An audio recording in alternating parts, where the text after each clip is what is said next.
Hello, and welcome to the North Coast Journal Preview. This is a show where we take a look at what's coming in the current edition of the North Coast Journal.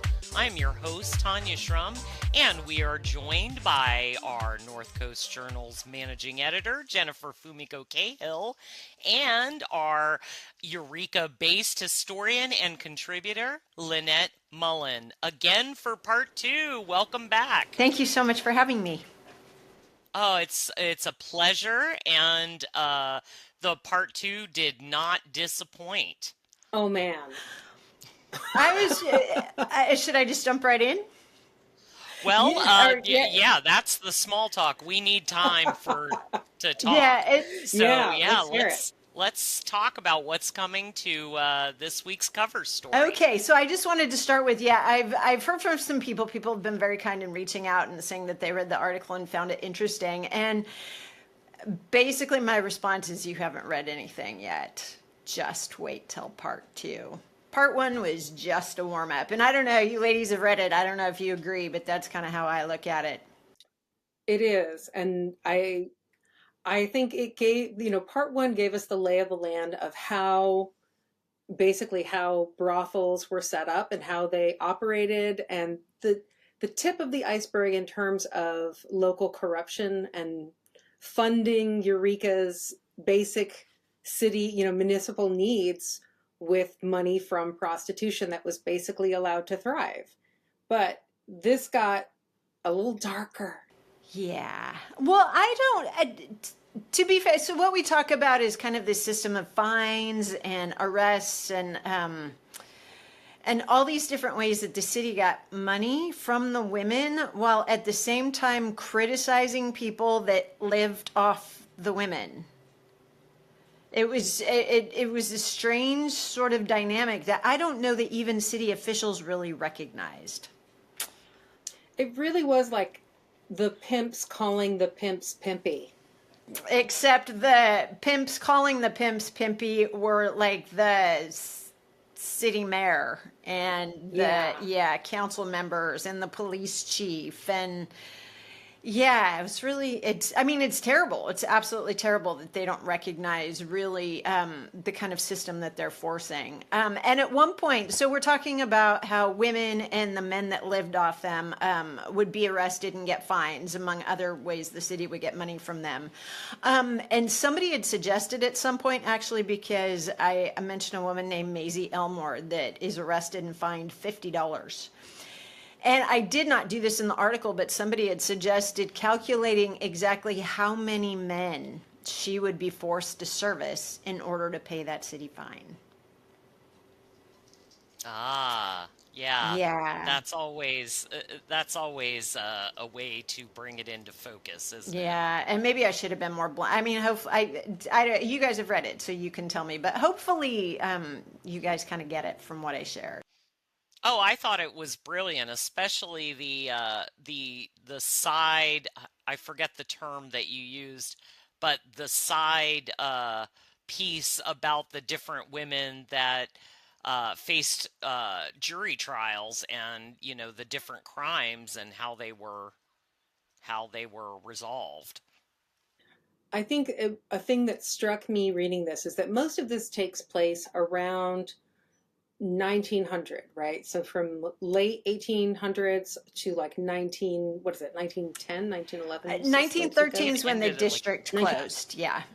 So it goes, there's all this, and we have a beautiful postcard that we got from the Humboldt Project showing us, one of these lovely, charming street scenes of Eureka's downtown with all the Victorian buildings.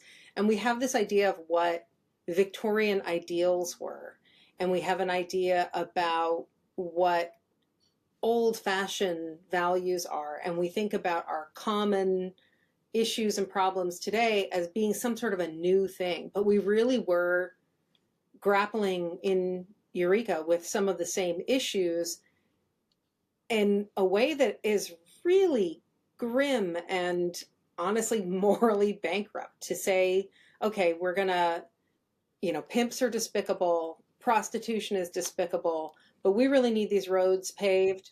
So we are going to take a percentage from madams and essentially prostitutes in order to not keep the peace, but in order to have money.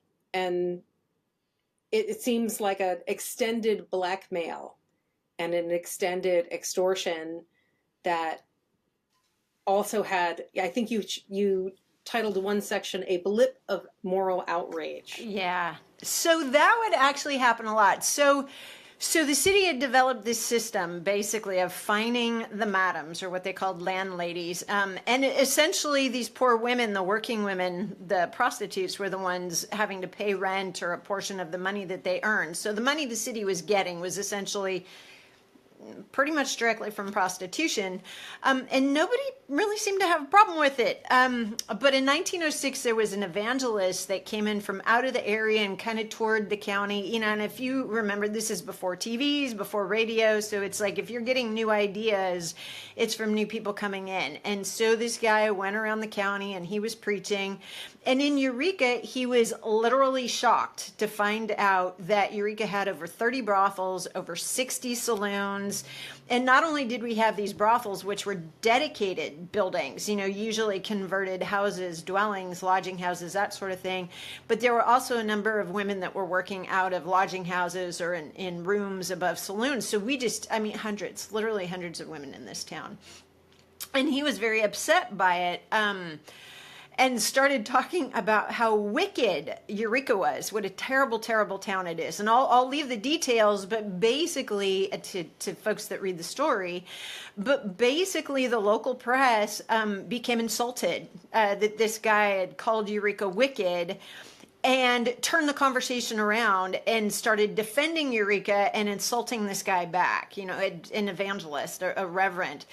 And instead of taking the higher road, as you would think a man of God would do, this guy started firing stuff back, insults back. And it just became this kind of tit for tat, stupid kind of playground fight that took place in the local papers. And literally the women got forgotten. So this whole idea of women being exploited, women being taken for their money, encouraged to stay, but stay somewhere where nobody could see them, like that just got forgotten. Everybody forgot about them, which unfortunately, not seeing these women as actual humans is kind of a recurring theme in the story. It is, and I just have to highlight, though, in the discussion about civic pride that goes back and forth, I just have to share with you this one part where when they were talking about the relative wickedness of California cities, and I think they were doing this based on, was it like brothels per capita? Saloons. It was saloons per capita. Saloons per capita. In California. They said, based on the number of saloons per capita, Bulgin, the preacher, said that Redding is in fact the worst city in California, and then San Francisco, and then Eureka. So third. So Redding, worse than us. Apparently heavy drinkers over there too. Actually, Redding's kind of interesting when you think about it, because we were a port town. So we did have sailors coming in and out, and we had loggers, so we did have a lot of transients coming in and out, single men that would drink in the saloons. I don't know where everybody, where'd all the people from Redding come from, I wonder, that would support even more saloons than Eureka did. It's kind of interesting. What's up, Redding? Yeah. Maybe they just didn't have anything else to do. Maybe that's what was going on there. Well, and it was also the tale of Ms. Wright was really stark. And I found that really compelling, that she definitely seemed to get obviously treated even worse for wear. Yes, she barely touch on her story, but I'm so excited that I got to share something about her. I actually learned about her during COVID, and have spent years, literally, this woman, can I cuss on this? Can I say she's a badass? I Yeah. think This Yes, that's this fine. woman was absolutely amazing, incredibly courageous. Came into Eureka, African American woman. There were 12 African Americans here in 1900, according to the census. She came in 1904, and ended up and. When you understand how limited our options are, maybe folks that have a hard time with this can be more forgiving. She was able to open and operate brothel for years, despite pushback from the community, from officials. I mean, she was amazing and strong, and she developed connections here. At some point, I want to share much more of her story. But yes, I'm glad I got to at least get her in there because she deserves a book on her own, quite frankly. well, and I think you highlighted this entire umbrella well in the first part, that thinking back to this time in history, you needed family connections to even get decent Oh employment. yeah, So this is how so many women were left with no other choice besides poverty wages that would not make ends meet, or turning to the oldest profession. absolutely. It seems like the more I see of this, and with the rabbit holes that you've sent me down with this, it really does seem like for a certain, honestly, class of women, it was this, or honestly, like righteous starvation. You could go and work and be paid less than men for the lowest possible jobs and basically have some of the same threats in your life. You're still prone to violence, or rather you're vulnerable to violence. You are still vulnerable to sexual abuse. You are still vulnerable to exploitation. The difference being you might have money, you might have a roof over your head. It seems like the options at some point when they start talking about dealing with prostitution not as an issue of the morality of the women who are taking part in it as sex workers, but instead looking at it as an economic reality, as the result of the povertization of women, and about a system that puts women in poverty, then you see it differently. And when you look at the options for working in a brothel versus being on the street with one of the Macs that is described in the story, or one of those horrible little rooms above a saloon, it seems like there are levels of awful, and it's about negotiating levels of awful, negotiating your lot in Yeah. life, and it's grim. Yeah, though this is interesting, and I actually just last night found I've been researching the different women, and unfortunately there wasn't room in this article to share individual stories. But this woman, she went by the name Goldie Russell, and she actually worked for Mamie Wright. So she worked for this African American madam as a housekeeper, and she becomes public when there's a sweep in the district, and she confesses that her husband has basically forced her to work in the sex industry. She had left Mamie's and was working on her own running a house, but her husband had forced her to do it. It becomes very public. But as I go backwards, I see that she had left. I was able to trace her back, and she had left an abusive husband. She had two very small boys. This was in 1898. She did get custody only of the youngest one, but as a 18-year-old single mom in 1900, there was absolutely no way that she could support this child and eat and provide shelter. And so she was forced to leave her boys with her ex-husband, traveled around, did different stuff, unfortunately married this monster, was able to get away from him. But by the 19 teens, her boys are with her in Eureka. She somehow was able, after this ugly incident, was able to kind of pull things together, and was reunited with her boys in Eureka. Then she ends up married, and ends up having an okay life, I think. I mean, I hope. I'm trying.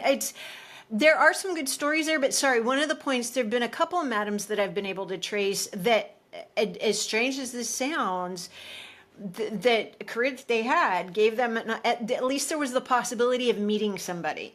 And so unfortunately, there were so few things that women could do to be financially independent. Marriage, was one of the best ways out of poverty. And at least some of these women were able to meet men and get married and move on to a different life entirely. Where if they had been working in a laundry or a sweatshop, 12, 14 hours a day, every day, those sorts of transitions, upward mobility was not a thing. Although, now that you say mobility, I need to talk about the boat. Oh, Oh, that's true. I was going to tease the boat there. yeah, isn't that a crazy thing? Yeah, tell us about Okay, the boat. so as we talked about, the city became very attached to fining these women, and they weren't small fines, frankly. By 1908, the summer of 1908, they were $50 each, which back then was over $1,000 equivalent. It was a lot of money. And so some of the madams in Eureka were getting very tired of this, understandably, I think. And so they contracted with a boat builder who swore he had no idea who his clients were and didn't know what he was building. Though I would think the layout would not have been typical for a boat. So he built this boat on Tillawat Island. I guess there was a boat building station or something there. After the boat was done, the owners took over, and it turned out what he had built was a floating brothel. And I think the ladies were just thinking, if they're offshore, the officials can't touch them. They can't be taxed. They can't be harassed by, anybody they don't want. I mean, they could just keep people off the boat. It'd be a lot easier to control the situation. Eureka officials weren't having it, though, and neither were the people of Eureka. If you think about how sound travels across the bay, and I think a lot of people have, at one point or another, you've heard things, sound coming across the bay. So they made them move the boat. They went to the North Bay, which was close to Arcata, and Arcata wasn't having it either. They did not want that boat either. So they kind of puttered around the bay, I think, for a while. But if you think about it, like if they're moving around, it's going to be pretty hard for customers to find them. So I'm guessing that is why they must have had an investor, maybe, or maybe the ladies pulled money again. But they bought property in Fields Landing, kind of in the marshy area, and the idea was to ground the boat. And people have done that over the years instead of building new structures. If they were done using a boat, San Francisco did it. Like we did it here in Humboldt in the 1850s when they wanted a mill quickly. They literally just ground a boat and then converted it to a mill. And so the ladies planned to just ground this boat and use it as a structure then.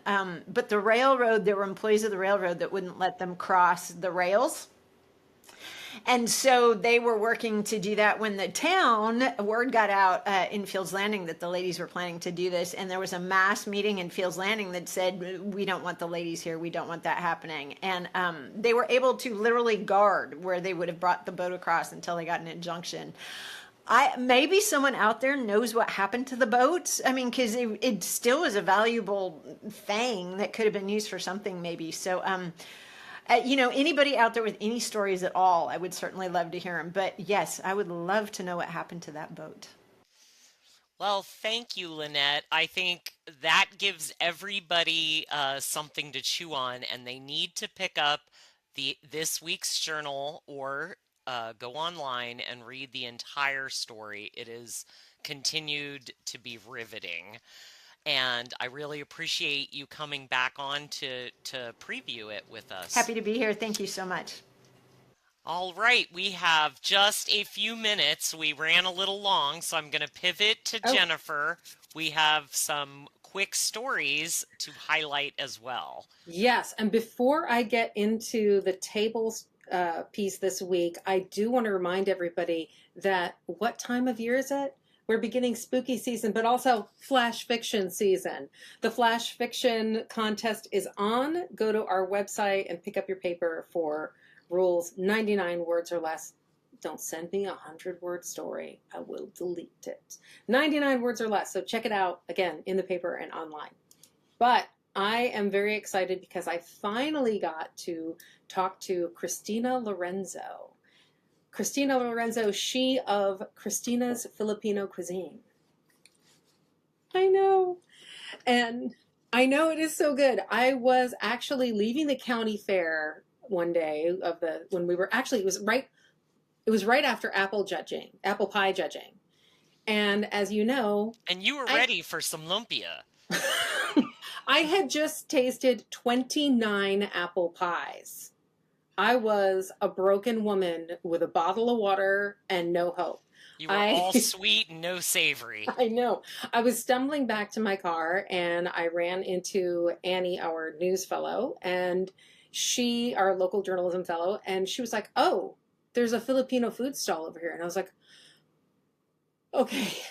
And I went over there, and I'll be damned if I didn't eat a plate of lumpia and adobo. It was very good, even after 29 pies, I must tell you. And I was so excited to meet her, and I got to talk to her. She is amazing. She drives back and forth between her job, her work that she does in Marin County. So she works in the hospitality industry, which is how she ended up coming to the States from Manila in the Philippines.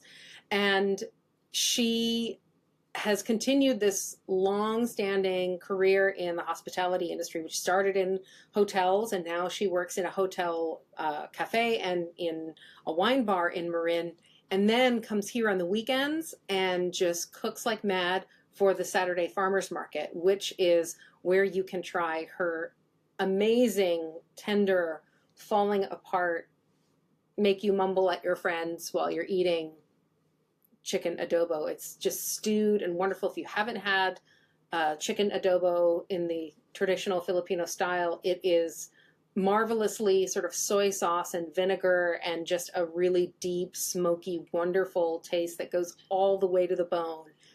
Fantastic. And then, of course, lumpia, which is the rolled, fried, skinnier than an egg roll, and with a distinct Filipino flavor. Incredible. But I really strongly urge you to read up on her so that you have a full appreciation by the time you hit her stall. Either, by the way, she'll be at the Apple Harvest Festival. She has a tent, and she'll also have a tent at the, what's happening the same weekend? Oh, the Lumberjack Weekend Block Party. She'll have two different things going that same weekend. So absolutely check her out. And she'll also be at the Winter Market all winter at on the Arcata Plaza. So it's wonderful. Check her out. Say hello. She's a delightful person. And, I mean, hard-working. I could not imagine driving 101 back and forth week by week by week. Oh, yeah, I ain't doing that. I ain't doing that. That is devotion to your craft. Yeah, it really is. And her food is wonderful. So, strong recommend.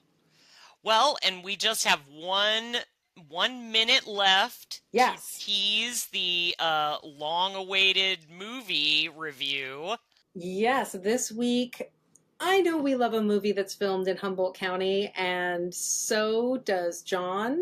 John Bennett, our movie reviewer for our Screens column, is writing about One Battle After Another, which was, of course, filmed locally here in Humboldt County, kind of near John's house. I'm like, can we see your house in any of the pictures? He refuses to answer, I'm sure. But he's giving it all the thumbs up and is talking about he's focusing his review really on the film. And of course, there is wonderful joy in seeing, like, that's the market where I go to get my produce, right? Or like, look at that, Babes is a Mexican restaurant now. All those things are a joy to see. There's a lot of Humboldt in this movie, of course, but also he talks about how this is really a movie of the moment and really speaking about our political moment and our cultural moment. And this movie is really speaking to all of that. And also Thomas Pynchon, semi-local. I understand he was being a recluse somewhere in the Humboldt area. And it's just a really great film, and he strongly recommends it. But read his interview to see what his thoughts are in terms of Paul Thomas Anderson's mission here and the direction. And it's really going to help you, I think, appreciate the movie on more levels than just, that's my house. Then you can go see it. Well, thank you both. I really appreciate it. And that wraps up our time for this week. The current edition of the North Coast Journal will be available on newsstands tomorrow. Pick up your copy, read it cover to cover, get ready for fan fiction, get those creative... Flash fiction. Flash fiction, sorry. Fan fiction, that's a separate thing, but that's like email me directly. That's a separate thing, but if you want to incorporate that into your flash fiction, I'm not judging. There are no rules. You can also, of course, go find it online at northcoastjournal.com. I am Tanya Shrum. Thanks for being with us and staying informed and supportive here on the North Coast.